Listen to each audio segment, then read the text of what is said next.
नमस्कार, मैं हूं पूजा सिंह और आप देख रहे हैं राजपथ उत्तर प्रदेश। दोस्तों, हाजिर हूं एक नए वीडियो के साथ। आज समाजवादी पार्टी के कद्दावर और वरिष्ठ नेता आजम खान जेल से रिहा हो गए।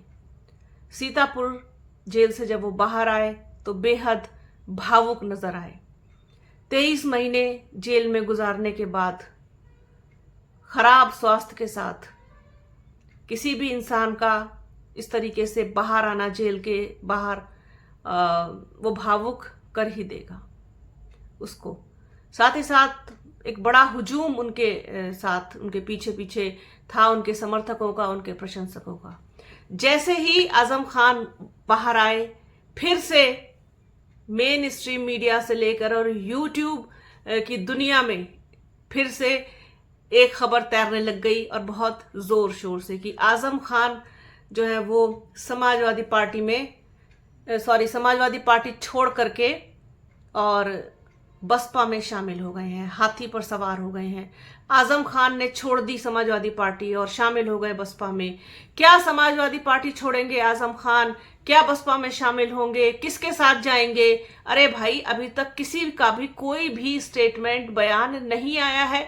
ये खबर आखिरकार कहां से उगी, कहां से प्लांट की गई, कहां से, किसने इस खबर को जन्म दे दिया? अभी तक एक शब्द भी अपने मुंह से आजम खान ने खुद नहीं कहा है कि वो जा रहे हैं समाजवादी पार्टी छोड़ करके बसपा में। ना ही बसपा की तरफ से कोई आधिकारिक रूप से कोई घोषणा हुई है, कोई बयान आया है, कोई टिप्पणी आई है, ना कोई पोस्ट लिखी गई है बसपा सुप्रीमो मायावती की तरफ से कि भाई समाजवादी पार्टी के वरिष्ठ और कद्दावर नेता आजम खान समाजवादी पार्टी छोड़ करके बसपा में आ रहे हैं और बसपा में उनका स्वागत है।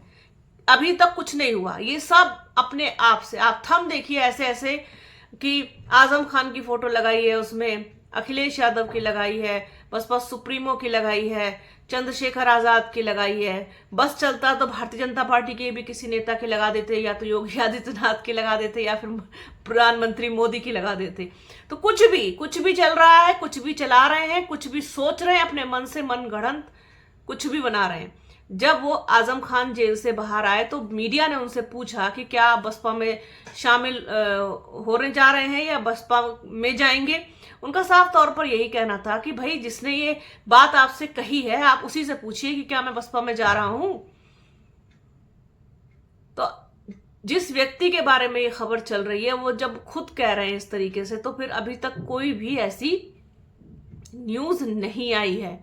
वो बहुत थके हुए से, बहुत डल और काफी कमजोर नजर आए और उनका साफ तौर पर कहना था कि अभी मैं अपने स्वास्थ्य पर ध्यान दूंगा, खुद पर ध्यान दूंगा, अपने आप पर ध्यान दूंगा। इतने महीने, 23 महीने का समय बहुत लंबा होता है जेल में बिताना, तो उसके बाद में निकला हूं और अपने आप पर ध्यान दूंगा। तो ये सारी चीजें, कहीं कुछ नहीं कहा उन्होंने। अखिलेश यादव के बारे में पूछा गया, समाजवादी पार्टी के बारे में पूछा गया, तो वो मुस्कुरा करके ही बड़ा घुमा फिरा के जवाब दे रहे थे और कोई भी चीज उन्होंने क्लियर कट नहीं कही। सीतापुर से रामपुर तक वो गए और उनके पीछे उनके समर्थकों का, उनके प्रशंसकों का लंबा काफिला उनके साथ चला। समाजवादी पार्टी के इतने पुराने नेता हैं, बड़े नेता हैं, अपनी जगह रखते हैं, तो डेफिनेटली इतने सारे लोगों का उनके साथ होना बहुत स्वाभाविक है। अब आप खबर चलाते रहिए, आप खबर प्लांट करते रहिए कि कहाँ जा रहा है। ठीक है, उनकी नाराजगी भी अगर है समाजवादी पार्टी से, मैंने कल भी ये बात कही थी अपने वीडियो में, तो वो उस चीज को देखेंगे किस तरीके से मैनेज करना है, किस तरीके से हैंडल करना है, कहाँ जाना है, किसके साथ जाना है, आगे की राजनीति किस पार्टी के साथ रह करके करनी है या नहीं करनी है, या किसी पार्टी के साथ रह करके नहीं करनी है। हो सकता है समाजवादी पार्टी छोड़ दें, ना करें, किसी के साथ भी ना जाएं, न्यूट्रल होकर के रहें। कोई बहुत सारी चीजें हो सकती हैं, कुछ भी हो सकता है, लेकिन बसपा में जा रहे हैं, हाथी पर सवार हो रहे हैं, ये तो फिलहाल अभी तक नहीं हुआ है। और आगे हो जाए तो वो ईश्वर जानता है, समय जानता है, लेकिन फिलहाल ऐसा कुछ नहीं हुआ है। किसी की तरफ से कोई आधिकारिक बयान नहीं आया है। लेकिन एक बहुत ही जबरदस्त और दिलचस्प टिप्पणी उत्तर प्रदेश के उप मुख्यमंत्री केशव प्रसाद मौर्य की तरफ से जरूर आई है। एक्स पर वो लिखते हैं कि मोहम्मद आजम खान चाहे सपा में रहें या बसपा में जाएं, सपा बसपा दोनों की 2027 में हार का मातम तय है। यानी कि केशव प्रसाद मौर्य को पता है 2027 में क्या होने जा रहा है।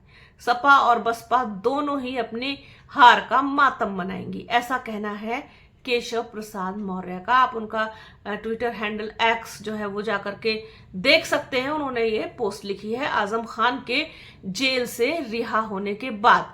अब आप ये देखिए कि एक बड़ी बौखलाहट और बड़ी बेचैनी देखी जा सकती है कि आजम खान एक तरफ जेल से रिहा हुए हैं और दूसरी तरफ ये बसपा 9 अक्टूबर को एक विशाल जनसभा करने जा रही है।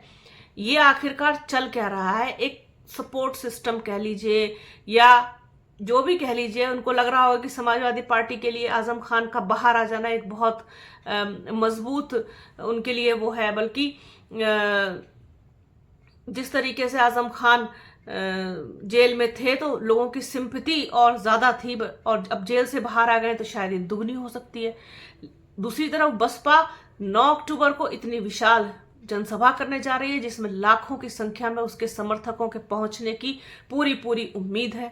आखिर क्या करना चाहती है बसपा? क्या संदेश देना चाहती है? क्या मैसेज देना चाहती है अपने समर्थकों को, अपने वोटर्स को, अपने जनाधार को? कहीं ऐसा ना हो कि जो लोग बिखरे थे, छिटके थे, वो वापस आ जाएं, साथ ही साथ नए लोग भी बसपा की तरफ अट्रैक्ट हो जाएं। तो इनको शायद ये बेचैनी है। ये बहुत बौखलाहट भरा पोस्ट है इनका, जिस तरीके से इन्होंने लिखा है। जबकि इनकी खुद की क्या पोजीशन है भारतीय जनता पार्टी में, ये सब जानते हैं। मैं यहाँ पर उस वाकये का, उस चीज का जिक्र नहीं करना चाहूंगी। आप लोग बहुत समझदार हैं, आप लोगों को सब पता है और आप लोग समझ भी जाएंगे कि ये किस नाम से संबोधित किए जाते हैं। अब इनको पहले से पता है, ये सर्वज्ञाता है कि 2027 में क्या होने जा रहा है। कल का किसी को नहीं पता है, इनको 2027 का पता है। खैर, राजनीति है, राजनीति में इस तरीके के बयान और टिप्पणियां आती रहती हैं। किसी के बारे में कोई कुछ भी बोल सकता है। वैसे भी इनको बोलने की पूरी स्वतंत्रता है, आजादी है। दूसरा कोई अगर बोले तो उसके लिए सजा है। तो ये जो है बहुत ही दिलचस्प और बहुत ही अजीबोगरीब सा मुझे एक इनका ये पोस्ट लगा, तो मुझे लगा कि इस पर बात करनी चाहिए, इसको आप लोगों के साथ शेयर करना चाहिए। इनकी सबसे बड़ी दिक्कत ये है कि कोई कुछ भी करे, इनको उसमें हर चीज में निगेटिव अपना स्टेटमेंट देना है। इनके चाहे स्पोक पर्सन, इनके मतलब भारतीय जनता पार्टी के चाहे स्पोक पर्सन हो, चाहे इनके नेता हो, आप देख लीजिए गाहे बगाहे रोज किसी ना किसी तरीके के अनर्गल बयान, टिप्पणियां देना इनकी आदत है। इतनी टिप्पणियां और इतने बयान तो कभी ना तो कांग्रेस की तरफ से आते हैं, ना समाजवादी पार्टी की तरफ से आते हैं, और बसपा तो इन सब चक्करों में पड़ती ही नहीं है, कभी भी नहीं। कभी उसकी नीति में ही ये शामिल नहीं है कि किसी के लिए भी आप किसी भी तरीके की कोई अभद्र भाषा या अभद्र टिप्पणी या कोई भी ऐसी बात जो किसी को चुभे वो नहीं करनी है। तो वो अपनी जो उन्होंने अपना एक दायरा बना के रखा हुआ है, वो उनकी पॉलिसी में शामिल है, तो उसका वो पूरी तरीके से पूरी मर्यादा के साथ पालन करते हैं। और किसी को भी ये छूट नहीं है, किसी को भी ये आज़ादी नहीं है, अधिकार भी नहीं है कि बिना बसपा सुप्रीमो मायावती के आज्ञा के उनकी बिना मर्जी के कोई भी किसी तरीके का बयान दे, किसी भी तरीके की टिप्पणी दे। आप किसी को भी उठा के देख लीजिए, चाहे प्रदेश अध्यक्ष हो, चाहे पदाधिकारी हो, चाहे और कोई भी जो मंडल के अधिकारी होते हैं, जिला अध्यक्ष होते हैं, कोई भी किसी को भी किसी तरीके का बयान देने का कोई अधिकार नहीं है बसपा में। तो साफ सुथरी राजनीति बसपा करती है। अब बसपा को ये कहने वाले लोग कि खत्म हो गई, बसपा गई, बसपा चली गई, तो उसका प्रमाण भी समय समय पर बसपा देती रहती है। और अभी 9 अक्टूबर को जिस तरीके से घोषणा भर की गई है, अभी समय भी है काफी, उसके बाद से इतनी बेचैनी और बौखलाहट का माहौल साफ तौर पर देखा जा सकता है कि आजम खान चाहे सपा में रहें या बसपा में जाएं, दोनों की 2027 में हार तय है और दोनों ही अपनी अपनी हार का मातम मनाएंगे। क्योंकि बहुत ही प्रचंड बहुमत के साथ भारतीय जनता पार्टी की सरकार एक बार फिर से बनेगी, ऐसा इनका कहना है, ऐसा इनका इशारा है। किसकी सरकार बनेगी, किसकी नहीं बनेगी, कौन जश्न मनाएगा, कौन हार का मातम मनाएगा, ये तो 2027 में जनता जनार्दन तय करेगी कि क्या होगा। बाकी इनके पास अपनी उपलब्धियों के नाम पर गिनाने के लिए क्या है वो भी आप लोगों को पता है। ना तो विकास के नाम पर कुछ है, ना शिक्षा के नाम पर है, ना स्वास्थ्य सेवाओं के नाम पर है। जीएसटी को इनको कम करना पड़ा, जिस तरीके से इन्होंने जनता को 10 साल तक इन्होंने बहुत परेशान किया। महंगाई आसमान छू गई, त्रस्त हो गई जनता, खास तौर पर जो मध्यम वर्ग है उसको बहुत तकलीफें उठानी पड़ी। तो वो सारी चीजें जब इनको देखा, उनको लगा, इन्होंने देखा कि ये तो बात जो है वो हाथ से निकल सकती है, निकलती हुई दिखाई दे रही है, क्योंकि बिहार में भी इलेक्शन है, तो बहुत सारी चीजों पर इन्होंने जीएसटी कम किया है, कुछ चीजें जीएसटी से बाहर की हैं। जब विपक्ष लगातार चिल्लाता रहा कि जीएसटी के नाम पर भयंकर लूट मची हुई है, भयंकर लूट हो रही है, भयंकर महंगाई हो रही है, तब तो इनके कान पर जू नहीं रहेंगी। लेकिन जिस तरीके से बिहार में इलेक्शन है, फिर यूपी में इलेक्शन है और दूसरे राज्यों में भी इलेक्शन है, तो इनको लगा कि ये तो बात अब हाथ से निकलेगी, तो अब कुछ ना कुछ लॉलीपॉप लोगों को देना ही पड़ेगा। तो 10 साल बाद इनको ये एहसास हुआ कि जीएसटी वाकई ज्यादा है। जीएसटी इन्होंने खुद ही लगाया, जीएसटी इन्होंने अब खुद ही हटाया, खुद ही कम किया, और उसकी अब जय जयकार भी ये खुद ही कर रहे हैं। तो ये तो इनका स्वभाव है, क्या किया जा सकता है। तो ये सारी चीजें कि आजम खान जेल से बाहर आए और एक बार फिर से मेन स्ट्रीम मीडिया में सारी खबरें तैरने लगी कि आजम खान जा रहे हैं, बसपा में सवार हो गए हैं हाथी पर और छोड़ दी उन्होंने समाजवादी पार्टी। इस तरीके की तमाम खबरें चल रही हैं। अभी तक इनकी कोई आधिकारिक रूप से पुष्टि नहीं हुई है। दूसरी तरफ केशव प्रसाद मौर्य का ये ट्वीट कि ये 2027 में जो लिखा है उन्होंने वो हो सकता है। तो आज के इस वीडियो में फिलहाल इतना ही। वीडियो आपको कैसा लगा कमेंट बॉक्स में ज़रूर बताइएगा। बने रहिए हमारे चैनल के साथ। हमारे चैनल को लाइक कीजिए, शेयर कीजिए, सब्सक्राइब कीजिए, बेल आइकन घंटी जैसी आकृति ज़रूर दबाइएगा, जिससे कि आने वाले वीडियो का नोटिफिकेशन आपको मिल सके। वीडियो को प्लीज़ पूरा देखिएगा, ज़्यादा से ज़्यादा शेयर कीजिएगा। अपना और अपनों का बहुत ख्याल रखिए। जल्द मिलूंगी आपसे एक नए वीडियो में, एक नए मुद्दे के साथ, एक नई चर्चा में।